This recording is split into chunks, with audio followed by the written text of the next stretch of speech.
Welcome to another episode of Healthcare Connections podcast, powered by Healthcare Compliance Pros. I am your host, Jeremy Winn. Our purpose for this podcast is to introduce you to key topics and experts in the healthcare industry to ensure you have what you need to successfully manage your practice.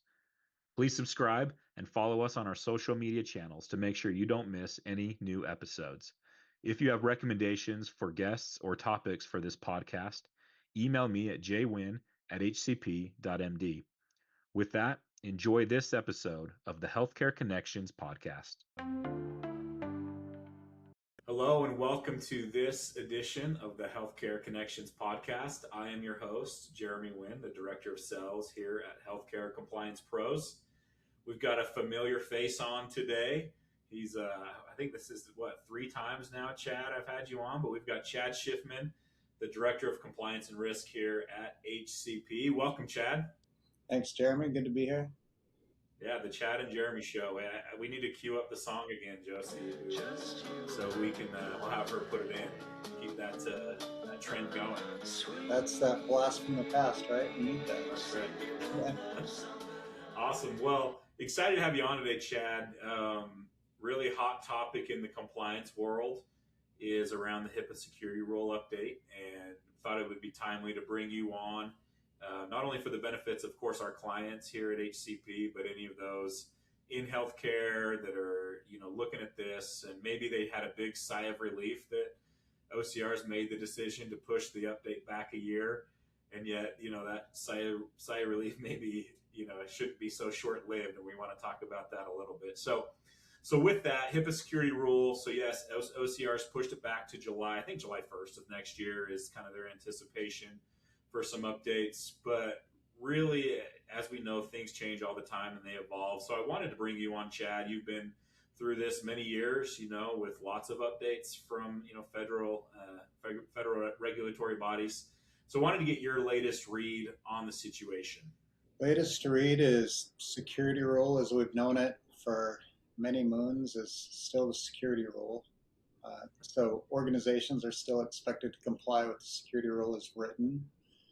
With some nuance, I think some of the focuses we've seen is a shift in needing to really focus on security risk analyses over the years, where historically organizations may have been confused about what that obligation was and what was the expected outcome from performing a risk analysis.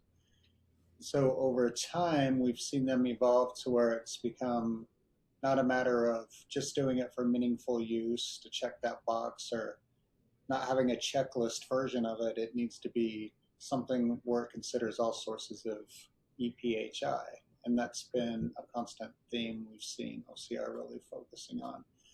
Probably with the emergence of some of these threats to ePHI that we're seeing with cyber attacks and the like. And so that's been, to me, one of the biggest evolutions we've seen.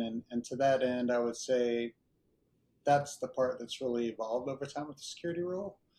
While the date currently says, I think it says 7/00/2027 or something still on their expected long-term action, if you will, with the SRA, we do expect there to be some hints coming out with the next cybersecurity newsletter that's anticipated in October that will highlight that importance of cybersecurity, of still safeguarding information and all those key elements of the security rule.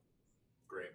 So in anticipation, so you gave a good clue there to organizations keep an eye out for the October newsletter around cybersecurity. Probably going to see, like you said, some hints there. You mentioned, the rule still stands as is. And even as is, we find, lots of gaps, from organizations. So in anticipation of this update, what are some steps or some things that organizations should do right now rather than taking that long exhale and pushing the bucket or kicking the can, whatever analogy you want to use, down the road until July of next year, if it does come out then? What should they be doing now in anticipation? I think there's a few things that I would recommend. Biggest one would be know where your ePHI is, lives, where it's stored, who's modifying it, who's accessing it. So with that meaning making sure that you have a comprehensive ePHI asset inventory that considers all sources, not just your laptops, not just servers, but everything, anything that could house it. Even long-term storage of documents that contains ePHI should be considered in that. One of the biggest findings, and I think we'll talk about this a little bit later, is a lacking ePHI inventory as part of the SRA. And so I can't stress that importance enough. I would say the other part is to actually make sure that you have a current SRA that's comprehensive. Far too often we just get this, yeah, we did it, back in 2022 or something like that, and we haven't reassessed our risks. And if you haven't, it's a good time to do that because you don't know what you don't know until you go through that process. From there, I would say going through all of your policies and procedures, making sure that you have your administrative safeguards in place, meaning your policies and procedures for sure. You want to have all that documented. Your technical safeguards are in check. Make sure you have a good backup process. Encryption's addressed one way or the other. It's still technically addressable, but it's more like highly encouraged. So OCR always, states that you'd have a hard time coming up with a reasonable alternative that we would consider beyond encryption, and they're still dying on that for the most part. And then they also have the multi-factor authentication and things like that. Would be a good time to consider that. Is it reasonable? Is it feasible? A lot of things have already moved to that anyway. So, I feel like that's really important in the meantime. And I think probably most importantly, it's a good opportunity to make sure your workforce members are trained on security awareness. As you know, we can continue to see that to be one of the number one reasons for breaches. Yeah, great insight. So essentially, right, instead of waiting to see what updates may come next year, take a look at where you currently sit. Look at your policies. If you haven't reviewed policies in a while, take a look at them. Just see where they currently stand. Do they need to be updated? Do they even reflect what you're actually doing in practice day to day? We find that often that those don't align. So really clean up the current structure. Take a look at like you said, ePHI. If you haven't done an SRA recently, find a group that can help you through one now, so that instead of waiting for July and then trying to scramble and get things in place, do some of the things they've been encouraging and recommending and even requiring, though some groups don't quite realize what is or isn't required. Do those things now, essentially. Yeah, and I think it's also a good time to look at your network maps to know how it flows through your organization, how information moves. Far too often, you might not know what devices are accessing, creating, storing, modifying, or transmitting ePHI even within the organization. So having that map, and I should say without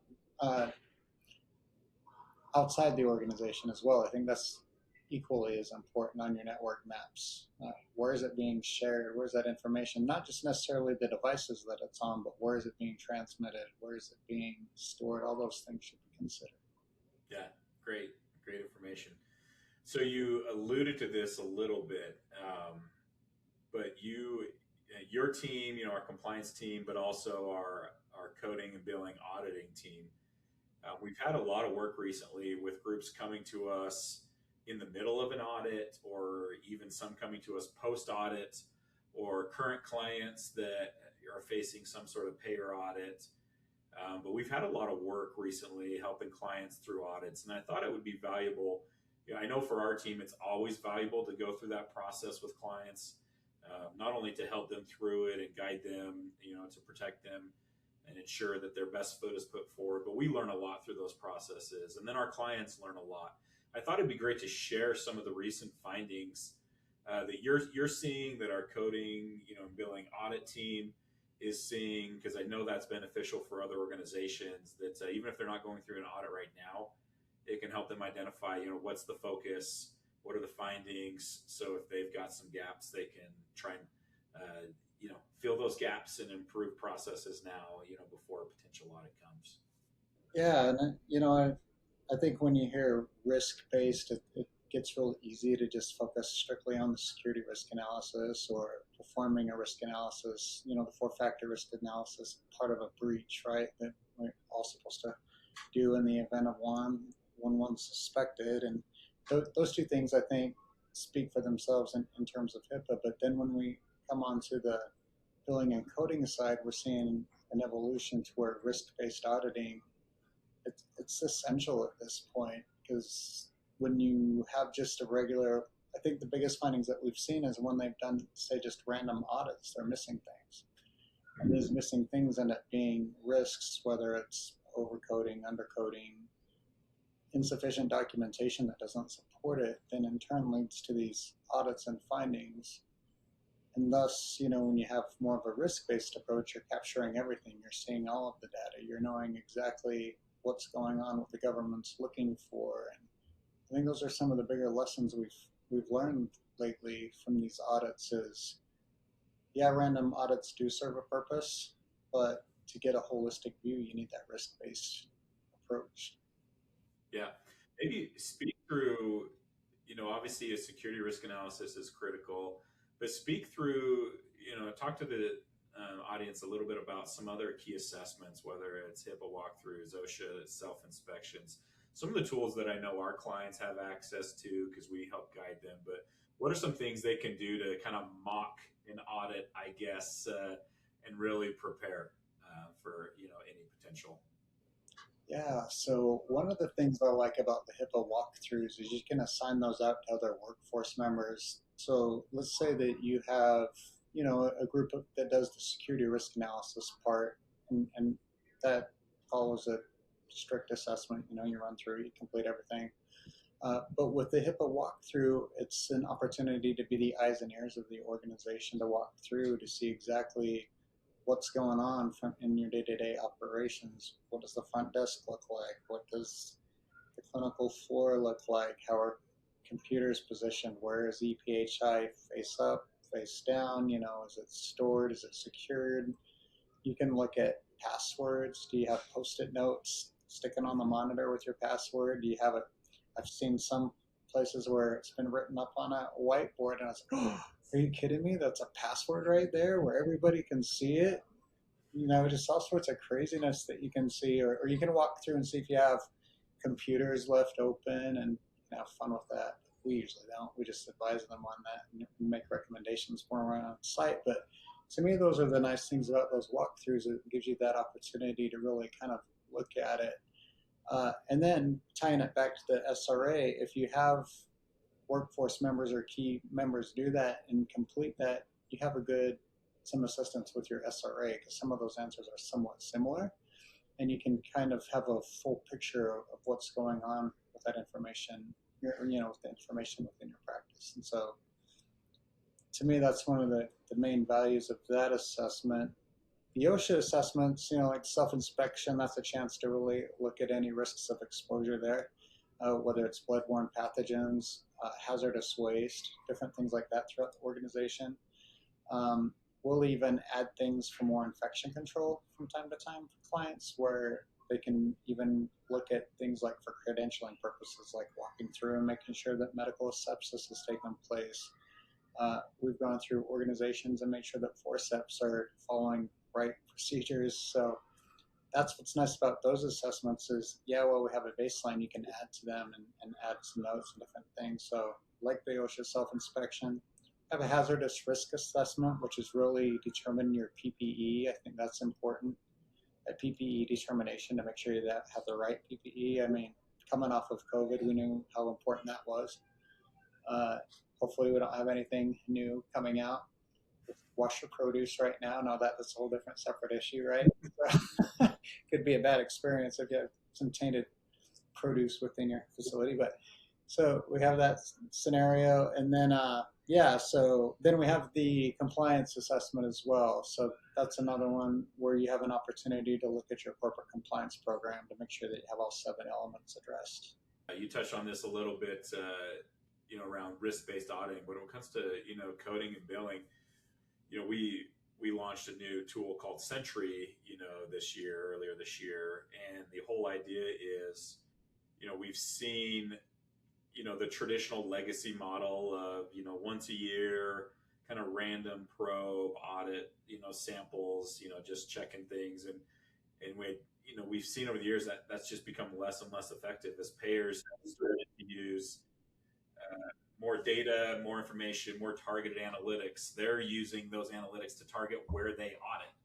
So we've really launched this tool to help us identify where do you appear risky to a payer, and then let's focus our audit work and let's check on those things, based on where there's the risk and the revenue opportunities. And so that's a big one that you're going to see, I think, continue to trend, because that hits directly at the bottom line for every organization is, are we being compensated, what we're, should actually be earning? Are we, are the payers paying us what we deserved and have earned? But also where are those areas where we, have some risk that we need to button up? And so I think that's going to be a continued big focus when you talk about, especially OIG 7 elements and the requirement to get some third-party audits done. Ensuring that those are risk-based is going to be critical.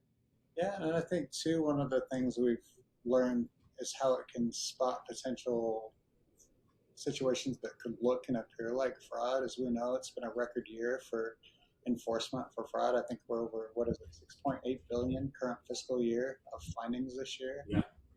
Which is huge. That's a big number. And so to me, that's one of the biggest values of Sentry is it looks at all of your claims, and we have the experienced coders to go back through and say, hey, look, there's some areas that let's build an audit action plan that addresses those risks, and let's mitigate those now, that ounce of prevention, if you will, to prevent the action coming from the government, Absolutely. which is good.